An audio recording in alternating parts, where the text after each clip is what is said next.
여러분에게 한 가지 질문을 드리겠습니다. 여러분은 다시 태어날 수 있다면 무엇으로 태어나고 싶으십니까? 왕으로 태어나고 싶으십니까? 아니면 부유한 사람으로 태어나고 싶으십니까? 남자로 혹은 여자로 태어나고 싶으십니까?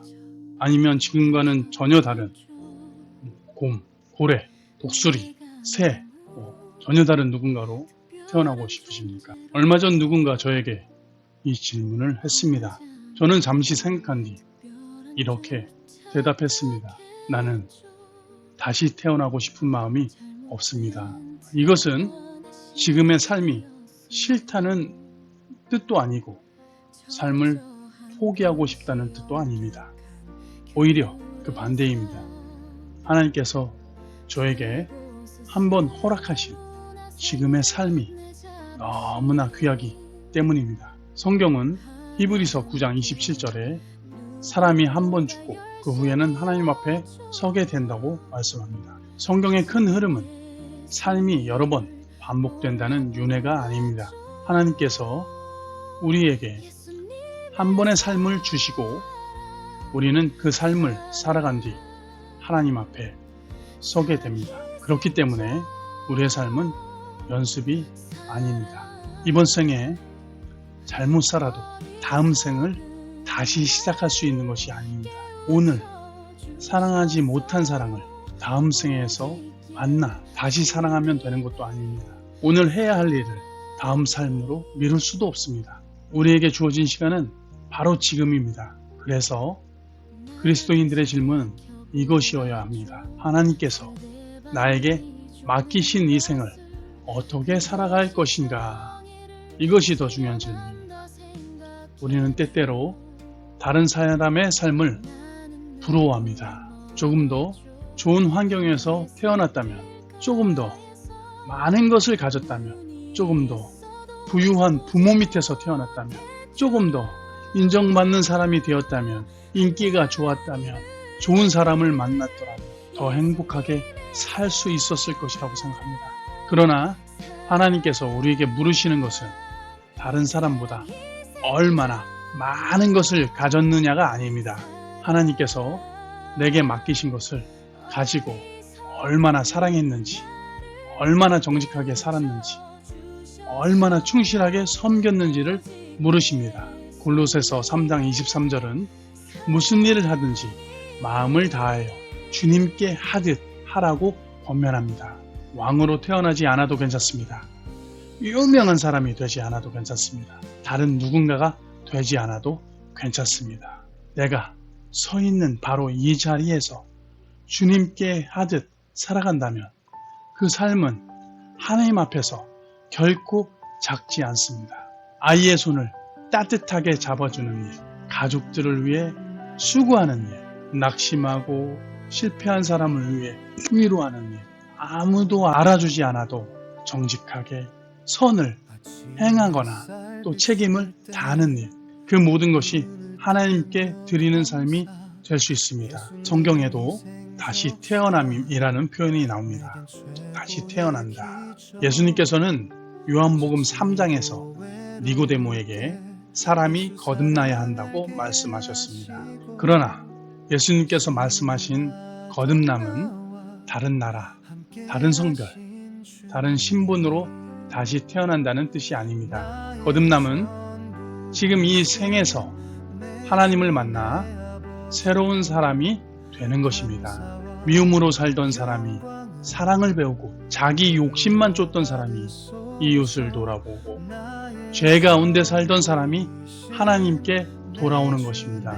그리스도인은 다른 사람으로 다시 태어나기를 기다리는 사람이 아닙니다. 예수 그리스도 안에서 지금 새 사람이 되어 살아가는 사람입니다. 우리는 다른 얼굴이나 다른 신분이 필요한 것이 아니라 하나님께로 향하는 새로운 마음이 필요합니다. 사도 바울은 빌립보서 1장에서 자신의 마음을 솔직하게 고백합니다. 바울은 세상을 떠나 그리스도와 함께하는 것이 훨씬 좋다고 고백했습니다. 그러나 동시에 자신이 살아있는 것이 다른 사람들에게 유익하다는 사실도 알았습니다. 바울은 천국을 소망했지만 현실의 사명을 버리지 않았습니다. 주님과 함께하기를 원했지만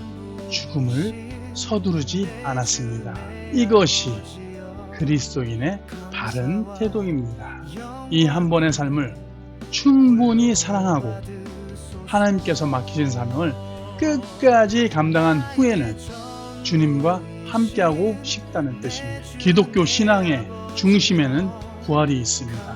예수님께서 죽음을 이기고 다시 살아나셨으며 그리스도 안에 있는 우리에게도 부활의 소망을 주셨습니다. 고린도전서 15장은 우리가 썩지 아니할 것으로 다시 살아나고 하나님께서 주시는 새로운 몸을 입게 될 것을 선포합니다. 죄와 고통과 죽음에 매인 우리의 존재를 하나님께서 완전하게 새롭게 하시는 것입니다. 예수 그리스도 안에서 온전한 사람으로 변화되는 것입니다. 요한계시록 21장은 새 하늘과 새 땅을 보여줍니다. 그곳에서 하나님은 사람들과 함께 하시고 모든 눈물을 닦아주십니다. 더 이상 죽음도 슬픔도 울부짖음도 고통도 없는 완성된 하나님 나라입니다. 이것이 제가 소망하는 마지막입니다. 저는 다음 생에서 왕이 되고 싶은 것이 아닙니다. 더 부유하거나 더 유명한 사람이 되고 싶은 것도 아닙니다.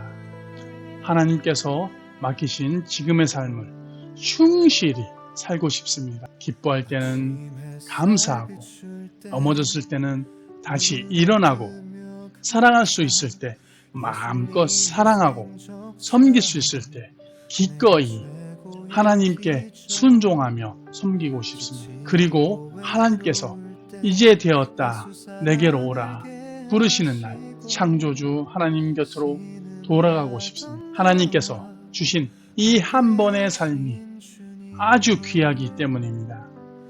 다른 사람이 되어 다시 시작하기보다 지금의 나로 하나님 앞에서 잘 살아내고 싶습니다.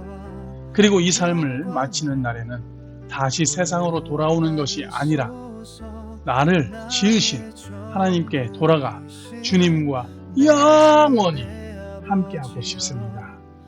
나의 소망은 윤회가 아니라 부활이며 다른 신분이 아니라 하나님의 자녀로 영원히 사는 것입니다. 함께 기도하겠습니다. 창조주 하나님 아버지, 저희에게 귀한 생명을 허락해 주셔서 감사합니다. 다른 사람의 삶을 부러워하거나 다른 인생을 꿈꾸기보다 하나님께서 맡기신 오늘을 감사하며 살아가게 하여 주옵소서.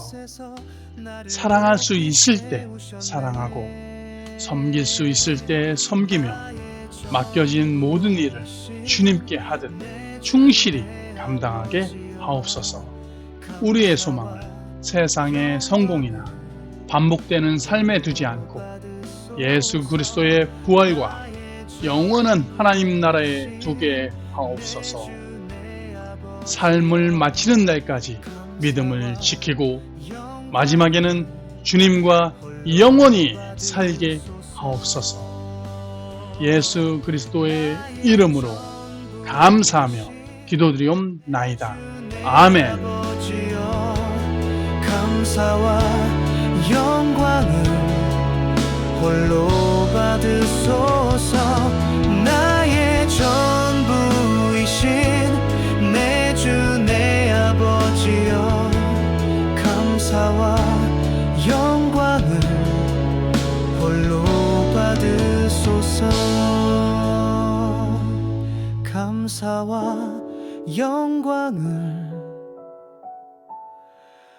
홀로 받으소서.